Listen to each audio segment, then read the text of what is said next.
So, Dr. Johnson, as we were talking, your program at St. Cloud State University was closed just recently. Is that correct? Could you tell me about that? That is correct. In 2010, the university went through reorganization, and ironically, there was only one department on the whole campus that was closed as a result of that. Okay. The president did say, well, we closed 30 programs, but for example, they closed the general biology program, but no one was laid off. So I call that a paper closure. Okay. Okay. But we were the only department that was completely closed. And what's frustrating about that, at least for me on several levels, is I suppose initially most people think that as you're a disgruntled employee and all that, then yeah, there's certainly some validity to that. But if you look beyond that, this was the 10th largest department on campus, and I just saw the enrollment numbers. We're projected to have lost now 22.8% of our students in the last 5 years. Okay. We were the 10th largest program. We've had, I want to say, 8 or 9 resolutions from the community that have supported reopening the aviation program. You know, the area planning organization, the city council, which I abstained from, other organizations as well. And what troubles me about this is, I don't know if you heard, but 11 out of the 12 regional airlines right now can't find qualified pilots to hire to fly in the aircraft. You know, So this program was supplying those pilots? correct. Our graduates, many of them would end up in the right seat of flying for a regional jet.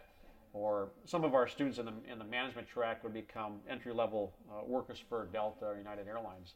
And some of our other students were going into the air traffic control sector. So we didn't just produce pilots, but we also produced graduates that went into non-flying careers as well. Okay. In this closure, the difference is, and I just want people to understand this, your department went away, so the people are there no longer, correct?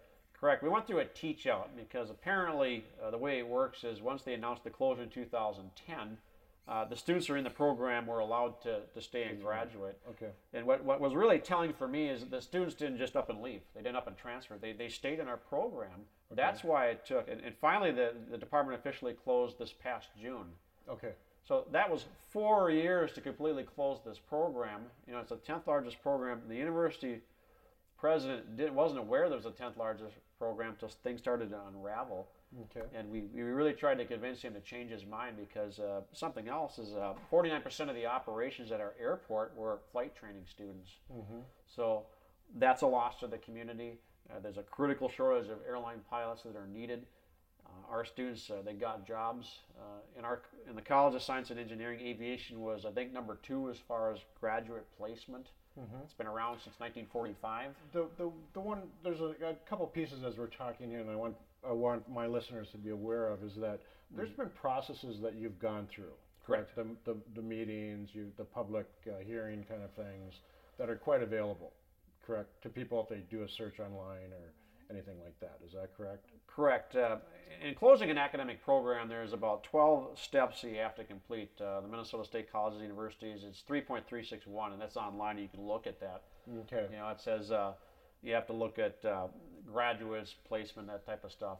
Okay. And one thing that became clear to me is they didn't follow the policies completely. Okay. Some were just not followed. For example, there was no public hearings with the community about the impact of this decision. Okay. And we've been all the way up to the trustees. I know the vice president of the Airline Pilots Association is very concerned about this. He was a graduate of our program. In the state of Minnesota, there's 2 BS programs in aviation left. Well, one now, Mankato.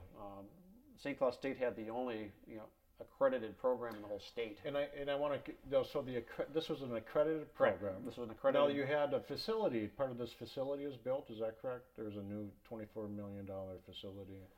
Right. There's it's a $44 million science building that was we had the ribbon cutting last August, I believe, August of last year. The building, as we talk, is still virtually empty. And one of my frustrations is we got to have aviation in there. We got to have Miss Mamie give her a corner suite in there because aviation is a STEM discipline. Okay.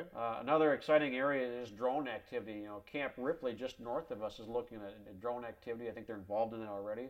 Okay. And the next logical step for aviation is develop a drone program or even a master's degree. So, I'm truly saddened that this is really a loss. Well, I was my concern as we spoke is the investment. Yes. and the return on that investment to the taxpayers of the Minnesota. Correct.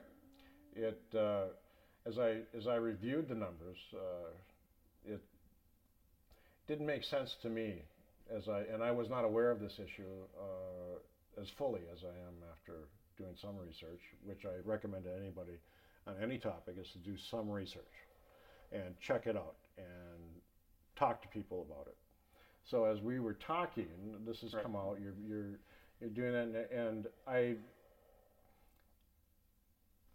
going to just ask you to kind of follow up in coming months with this issue and concern. I see this does impact Miss Mamie's program, correct? Especially in St. Cloud, our ability to use classrooms and simulators. So it is a handicap in St. Cloud. Okay, and it's also the ability to get you as an instructor. I would say they're losing quite a bit without you as an instructor.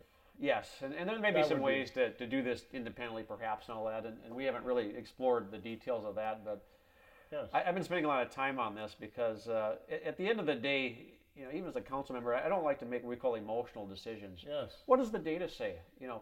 If the data says this program is really expensive, if our graduates aren't getting jobs, if Miss Mamie's program isn't having impact, after the public hearings, shut it down. I have no problem with anyone saying, I think your program should be shut down.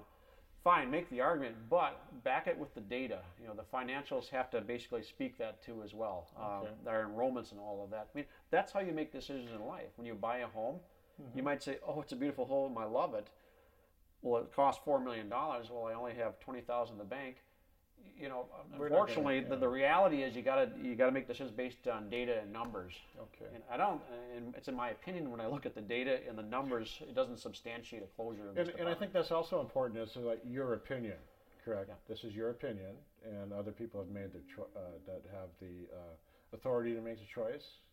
Correct. And where we're at right now, I'm what we call contaminated. I'm on the inside. It's easy to say Johnson is the disgruntled employee. So in some sense, I'm credible, but I'm not. If you know what I mean. Yes. I'm credible in a sense. But the credibility of this program. Yes. Of not following public policy. Yes. And closing a program that was beneficial in your eyes and other people's eyes. Yes. Correct. Yes. And it seems that there are other unaccredited programs within the system that also need to be addressed. Yes, and as I said, in Minnesota, the Minnesota State College and University system has over 50 campuses. And back in reorganization in 2010, one of my arguments was this: do we really need 7 philosophy programs in the whole system, but only 1 aviation program? Okay. And my answer, I argue, is no. Okay. So I've been critical of the fact is how could a reorganization come up with this result, because the data doesn't substantiate that. Okay. Again, I'm credible in the sense because I have the subject matter expertise and I've dug into this and I'm saying here are the numbers. So you've done your research? Done my research. I suppose in a sense I'm not credible because I'm on the inside. I mean, I'm the guy that lost his job, and that's where I suppose some of the superiors say, well, he's upset because he lost his job. Well, there's a balance there, yes, but do you hear what I'm saying? Look at the data. Do you think that there's more information that people should be aware of? And a $44 million investment is quite an investment. It is. And in my conversations with the interim vice chancellor, who's no longer at the central office, it was very interesting. This was spring 2011. And I said, I'm sitting down with them face to face. I said, I find it interesting. I said, the 2 aviation programs left in the whole state, the 4-year programs in aviation, Mankato and St. Cloud State, I said, you closed Mankato. 4 months later, you closed St. Cloud, and then not long after that, you reopened the Mankato program for 5 years. I said, what's going on here? Mm-hmm. And then the person admitted that, I'm on leave from Mankato as provost. And I said, I think that's a conflict of interest. Mm-hmm. I think you should have disclosed that, because when you look at the timeline of the closures of both these programs, and now yours is reopened for 5 years, I said, it just doesn't pass the smell test. Okay. Well, I appreciate that and your comments, and as we talk, I definitely wish to follow up with you on this later. It's been a long war, and people have said, you're a pit bull. I said, no, because something is wrong here. I've seen it. I've looked at videotapes of people saying different things. I'm very sensitive when people provide misleading information or intentionally lie and it gets caught on video. I'm going to say something and I'm going to keep bringing it up till it gets addressed. So we're going to see where this is going to go here because people are starting to become more aware because the aviation program in St. Cloud State, it has an enormous impact on the city, on the airport. And in fact, last night at the council meeting, I said to the mayor and the staff, I said, I've noticed in our 2 flights to Chicago that we got air service last May. I said, the load factor is about 50%. I said, I think this coming May or June, they might be gone. I said 2 things. This is we got to get more people flying in those airplanes, more passengers.